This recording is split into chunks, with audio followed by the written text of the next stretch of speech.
திருத்தல தரிசனத்துல திருவெண்காடு ஸ்வேதாரண்யேஸ்வரர் பெயடையா பிரிவேதும் பிள்ளையினோடுள்ள நினைவாயினவே வரம் பெறுவர் ஐயுற வேண்டாம் என்றும் வெண்காட்டு முக்குள நீர் தோய்வினையாரவர் தம்மை தோயாவார் தீவினையே.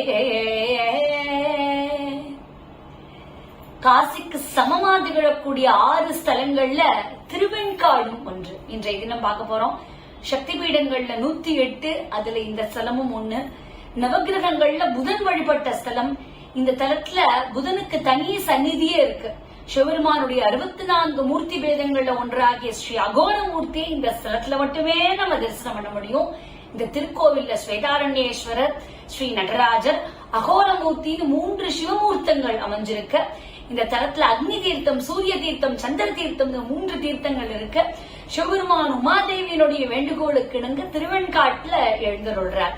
அப்ப ஆனந்தத்தால அவருடைய 3 கண்களிலிருந்து 3 கண்ணீர் துளிகள் சிந்த அந்த 3 துளிகளும் அக்னி தீர்த்தம், சூரிய தீர்த்தம், சந்திர தீர்த்தம்னு 3 குளங்களா மாறின அப்படின்னு ஸ்தலபுராணம் சொல்ல, விஷ்ணு, சூரியன், சந்திரன், அக்னி, இந்திரன், ஐராவத முதலியவர்கள் இந்த ஸ்தலத்தை வழிபட்டு இருக்கா.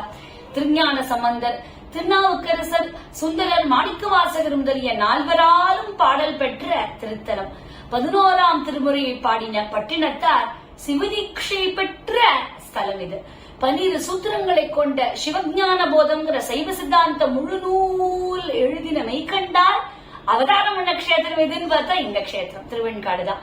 இந்த ஸ்தலத்துல இறைவனா ஸ்வேதாரண்யேஸ்வரரும் இறைவியா பிரம்மவித்யாம்பிகை அம்மனும் வீற்றிருந்து பக்தர்களுக்கு அருள்பாலிக்க பிரளய காலத்திலும் அழியாமல் சிவபெருமானுடைய சூலாயுதத்தால தாங்க பெற்ற ஸ்தலமா இந்த கஷேத்திரம் இருக்கு.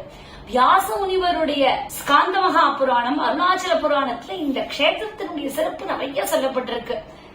ஜலந்தராசுரனுடைய மகன் மருத்துவாசுரன்கிற அசுரன் சிவபெருமான நோக்கி தபஸ் பண்றான். அதனுடைய பலனா ஈசன் கிட்ட இருந்து சூலாயுதத்தை வரமா வாங்கினான்.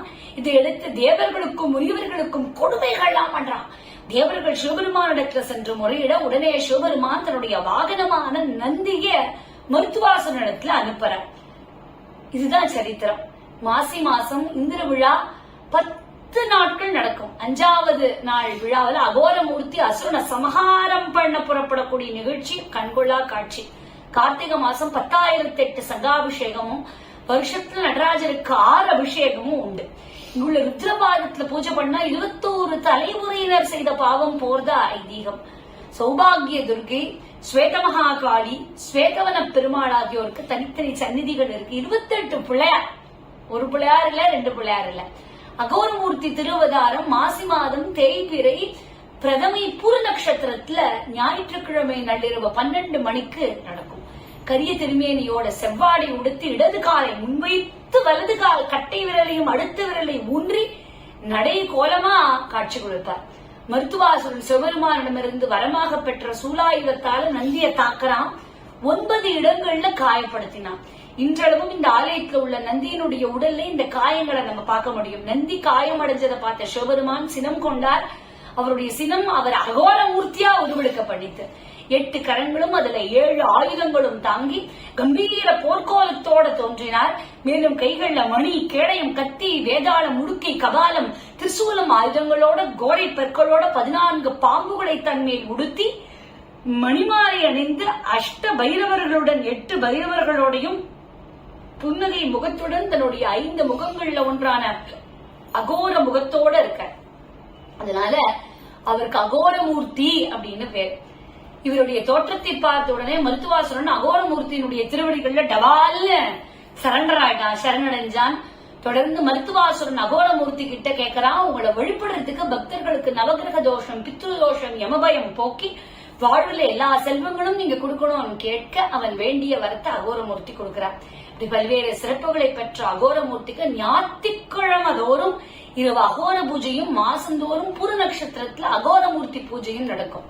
அதே கஷேத்திரத்துல பிள்ளையிடுக்கி அம்மன் மகிமை.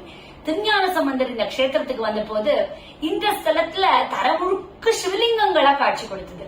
எனவே இந்த ஸ்தலத்துல கால் வைக்க தயங்கி எப்படிடா நான் இந்த ஸ்தலத்துக்கு போவேன் நினைச்சு சிவனை கூப்பிடுறார். அவருடைய குரலை கேட்ட சிவபெருமான் பார்வதியை அனுப்பி திருஞான சம்பந்தரை அழைத்து கொண்டு வான்னு சொல்ல, சிவனுடைய ஆணைக்கிணங்க பார்வதி தேவி ஞான சம்பந்தர் தன்னுடைய இடுப்பில தூக்கி கொண்டு கோவிலுக்குள்ள வரா.